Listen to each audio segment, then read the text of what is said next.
Uma das coisas que eu estou sempre defendendo aqui no canal e que eu acho que é importante sempre defender, no caso quando a gente está falando de arte, ainda mais de cinema, é a liberdade artística, a liberdade criativa para os diretores, as diretoras, os cineastas, as cineastas, enfim, as pessoas que estão envolvidas com o filme, produzirem aquilo que elas acham melhor dentro da visão que elas têm daquele material. Quer dizer, façam o que quiserem com isso. Eu não me incomodo de você pegar um livro e adaptar de jeito X, de você pegar um anime e fazer uma coisa completamente diferente. Eu acho que o que importa é a visão que a pessoa está colocando naquele projeto isolado, naquele projeto em si, e a partir daí a gente vai dizer se gosta ou não gosta. Então, eu acho que sempre é muito importante dar essa liberdade para todo mundo. Dito isso,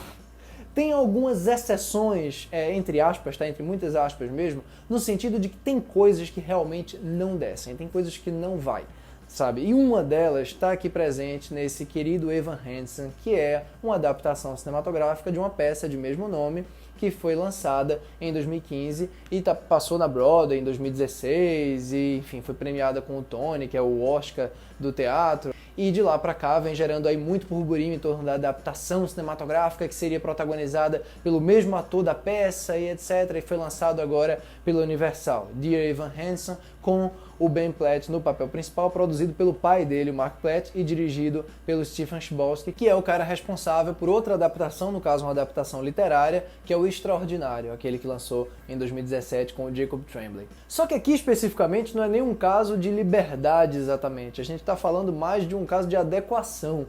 Até porque o pessoal não foge aqui das músicas, do teatro, da peça, não foge da história, não foge da premissa, não foge, como eu falei, do elenco, mas o próprio fato desse filme existir da maneira como ele existe,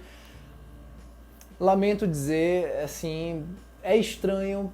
no mínimo. Só para resumir basicamente do que se trata esse filme, o Evan Hansen do título, que é vivido pelo Ben Platt, um ator muito mais velho, inclusive, do que o personagem, e sim, isso é uma coisa muito importante que incomoda um bocado, porque ele supostamente deveria ter uns 17 anos aqui, e o ator tem 28, mas vá lá. Ele é um personagem que tem problemas seríssimos de sociabilização, tem depressão, tem ansiedade, não tem amigos na escola, tem um menino com quem ele fala, mas é um menino que fala com ele basicamente por uma questão de obrigação, por ter ali um grau de parentesco. Tem uma menina que ele gosta, mas ele nunca entrou em contato direito com ela. E num dia, em contato com outro menino lá que tem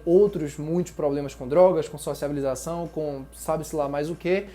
eles acabam entrando num certo confronto, fica um clima de estranhamento, e no momento em que ele está escrevendo para si mesmo uma carta que o terapeuta dele pediu para ele fazer, né, escrever lá Dear Evan Hansen, querido Evan Hansen, para ele,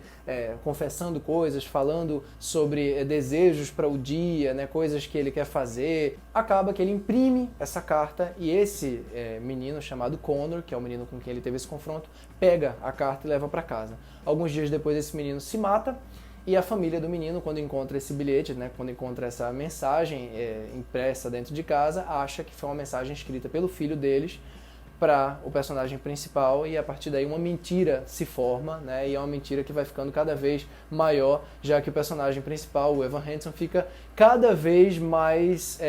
temeroso em revelar para aqueles pais que, na verdade, ele não tinha nenhuma relação com aquele menino, que ele não era amigo daquele menino e que o menino, de fato, era tão sozinho quanto ele era. Tem, claro, outras relações importantes na história que vão se fazer mais presentes no segundo ato, mas eu vou ficar por aqui, porque eu acho que só por essa sinopse extensa que eu dei aqui, fica evidente que isso não é exatamente um material para o pessoal ficar cantando o tempo inteiro. E o simples fato desse filme ser um musical e ser um daqueles musicais em que o pessoal de fato fica cantando muito, o tempo inteiro, a cada conversa, a cada cena, a cada interrupção de cena, a cada entretempo de cena, é um incômodo profundo, porque todas as cenas em que você começa a sentir um pouco de empatia pelos personagens, em que um drama um pouco mais profundo e mais carregado começa a se fazer mais presente, você é jogado num mar de música, e detalhe, música ruim. E aí eu sei que é um gosto pessoal de cada um, muita gente vai dizer, mas eu escuto direto as músicas em casa, estou viciado nas músicas. na minha opinião tem uma ou duas que se salvam, mas o problema principal não é exatamente eu gostar ou não das músicas, mas definitivamente elas atrapalham, elas interrompem o fluxo dramático das cenas e algumas chegam a ser inclusive bastante ofensivas e bastante incômodas de um ponto de vista temático mesmo. Por exemplo, uma cena em que o Evan Hansen está escrevendo lá, está forjando uns e-mails junto com esse cara que é o único com quem ele fala na escola, que é o da família dele, escrevendo esses e-mails, e aí estão lá os dois conversando sobre aquilo, o que é que eles colocam, o que eles não colocam, e eles colocam no meio disso um número musical interpretado pelo Colton Ryan, que é o ator que faz o Connor. Quer dizer, é um número musical inclusive super vibrante, super alegre e até cômico. Né? Quer dizer, eu não entendi qual foi a lógica de você tratar de um tema como esse. O personagem acabou